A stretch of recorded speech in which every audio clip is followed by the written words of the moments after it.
Now, he was drafted by the A's 9th overall last year. Clock's ticking to report to the A's or go to the NFL Combine.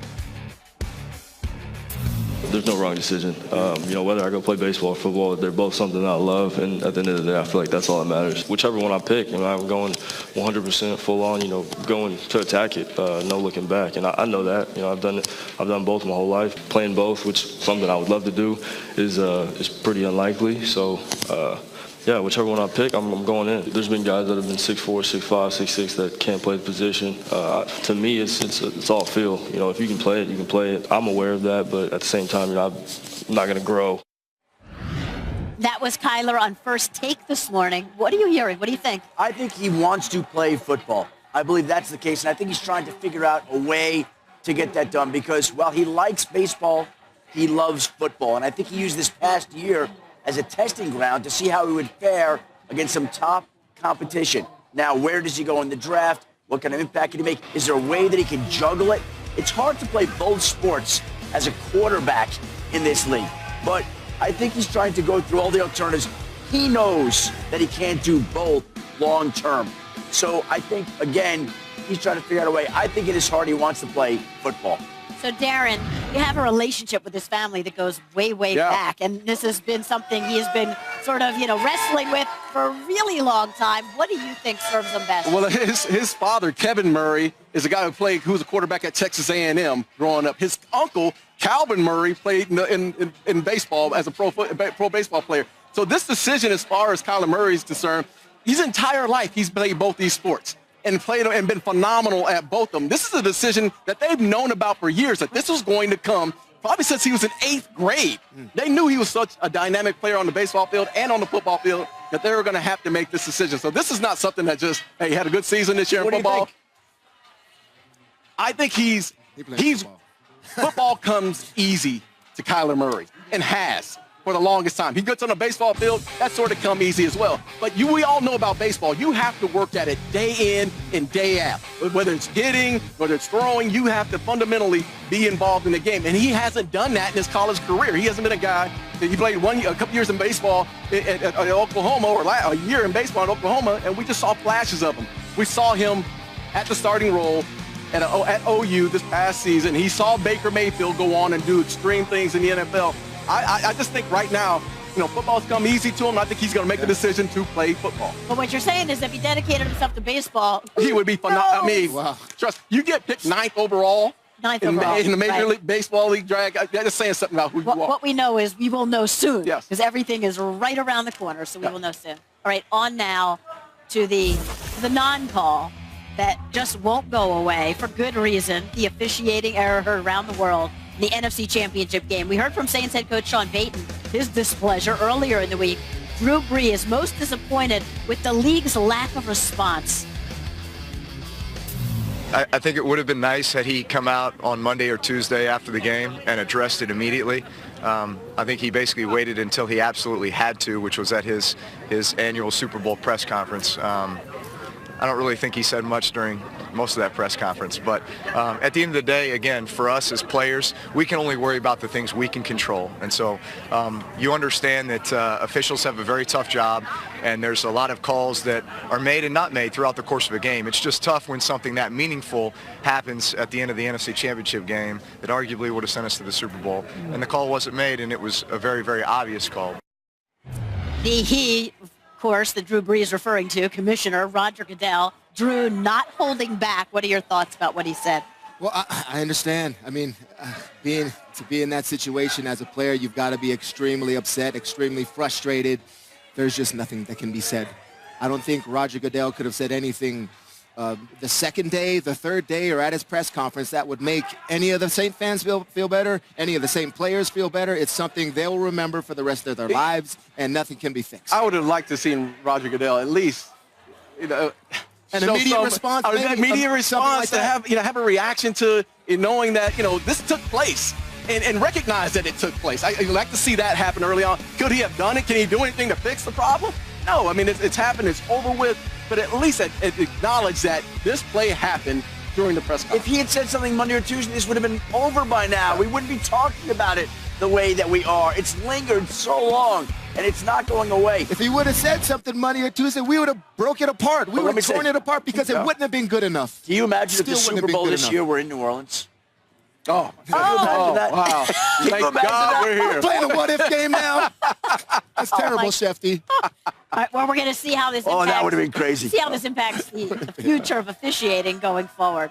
Right ahead, rumor has it that defenses has been incredibly stout defending the pass, including playoffs. The Pats' 19 picks this season, tied for the third most in the NFL, and allowed the second lowest completion rate. And per NFL Next Gen stats, the Pats allowed the fewest average yards of separation to opposing receivers in 2018. They are chomping at the bit to get after it on Sunday. We knew we had the talent, you know, not many other people think we do for whatever reason. The Patriots way. Man, I can't tell you our secret. Just having fun playing football, I said. Just a guy that comes in, unselfish. I think it's Coach Belichick. Guys make fun of me sometimes when we're talking about different things. They say I'm just giving a Belichick answer or I talk like him. We're going to have to play 60 minutes of good football, and you screw up one play and they'll have it in the end zone. Put the team first and, you know, just win. Of course, that's what we do. Secrets, you know. It's the Patriot way. Pass protection is going to be a big challenge for us this week against the Rams. I think the front seven just got to do a good job up front of holding it down. Just figured both jerseys said McCourty, so I just grabbed this. I saw the back and didn't look at the number. Remarkable in the fact that I've never played football this late in January. A hot dog is not a sandwich. No way. That's one of the best parts about playing in this defense. And we brothers out there. We just not just teammates. We brothers and we play for each other. There's no place I'd rather be than on the field in between the lines with my brothers. We're excited for the challenge. They're very good. They're playing the biggest game of the year, the biggest game of their life, coaching the biggest game of your life. It's a great opportunity. Put everything you have into it and do the best you can. The Patriots secondary, anchored by corner Stephon Gilmore, has been outstanding when pressing opposing wideouts at the time of the snap. Using next-gen stats powered by AWS, the Pats have played press coverage on 37% of their targets this season, including playoffs, the 9th highest rate for any secondary in the NFL. New England's DBs have allowed the 3rd fewest yards per attempt and the 2nd lowest catch rate when pressing in 2018. Darren Gilmore has been amazing in 2018. These guys are famous, right, for rerouting and that press. So how much damage do you think they can do to this Rams receiving corps? Well, there's going to be, if he can get his hands on at the line of scrimmage, get his hands in the press situation on a wide receiver, he's going to take him away. Listen, I played with one of the best in Deion Sanders, and the one thing you knew about Deion is you lock him up, he takes his guy away. Now it makes it so much easier to game plan everyone else. And that's what you're seeing with Stephon Gilmore in this tape. When we're going to run here, he's going to be on the outside. He's going to win as a technician at the line of scrimmage. Here is a win. This is what you call as a press corner. When this play goes, you'll see at the first 3 yards, he's won this one-on-one match. He's over the top. That's a win. If you want to throw a back shoulder fade, okay, well. Now, that's a win because they didn't throw the ball out of bounds. And then, again, you got him lined up, press technique at the line of scrimmage. He's going to win in the first 3 yards. And now he puts you in a bad position of you better throw the back shoulder fade because if you're trying to throw a go route, he's going to be over the top. It allows Bill Belichick and his defensive staff to do so much more in the game plan when you have a lockdown corner. Now you can double the number 1 guy. You can double the number 2 guy and put Stephon Gilmore on the number 3 guy. The Patriots have played man 62% of the time on pass plays, the highest in the NFL. So the Rams, they say they're counter that. Number 1, anticipate. Number 2, less surface space. Make yourself skinny, right? Yeah. So you can't get the hands on you. Right? Make yourself skinny. So the Rams have been practicing outside on the grass fields at the Falcons training facility. It's been cool and sunny. Sean McVay said that they were happy to be outside, get on that surface, feeling like it was going to be a little bit better on their bodies. All right, so let's turn to the Rams defense. That's one. You got to play your best football. This is the biggest stage.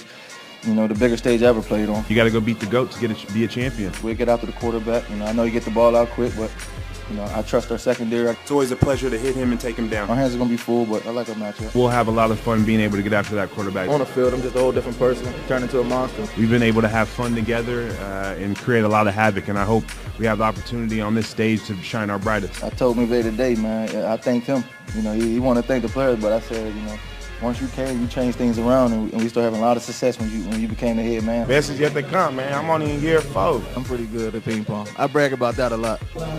Okay, you ready? Got you. Okay. You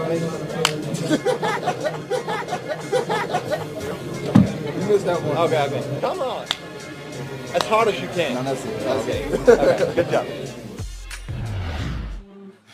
Aaron Donald, an amazing 20.5 sacks. That's incredible for an interior defensive lineman. When you think about sacks, but Teddy, I mean, even more impressive. We talked about it earlier, the run stopping. Right, and they've talked about it all this week when they bring up Tom Brady to Aaron Donald and Ndamukong Suh. They say, well, we got to stop the run first. And yes, Aaron Donald can get after the passer and sack the quarterback, but he is just as good at stopping the run, getting through double teams, and I'm going to show you how right here. You see a double team up at the top versus the Chicago Bears. You see they want to come down and double him, but the quick swim, the offensive lineman's like, hey, man, I thought this was a double team. Where are we at here? He splits it immediately because of the quickness, because of him, because how slippery he is. And then here's another play here. The double team versus a run play. He absorbs the block, then sheds the blocker there, able to anchor and regain his balance after the initial push right there. Watch him regain his feet, then shed with his strength. This isn't a sack. This isn't cute. This isn't pretty. This doesn't win you. You don't get incentives for this. But he's stopping the run, and that's why he's so good right here. This is a makeshift triple team right here. On the run, he takes on the tackle. The guard tries to get him, and then the pulling guard comes, and he's able to shade him, playing the piano with his feet down the line of scrimmage. He's strong, he's quick, he's slippery. I've run out of adjectives this year, okay, for Aaron Donald. It's probably why he'll win another Defensive Player of the Year, because the run, stopping the run is so important to him, and he knows he has to do this if he wants a taste of that quarterback. Yeah, Patriots' offensive line has been sensational, but this task is daunting. Toughest of Absolutely the year. daunting. Yes. Okay, it's going to be just great matchups to watch up front. And some news about the Rams, still a few seasons away from having a new home. LA Stadium, the new NFL home for the Rams and Chargers, is more than 60% complete, on schedule to open summer of 2020. Last Sunday, the Rams held their send-off rally to Super Bowl 53 from the site of the new stadium. Still coming, Travis Kelce joins us live with his keys to facing the Rams and Patriots. Plus, he gets in on our bold predictions. That's next. Let's go.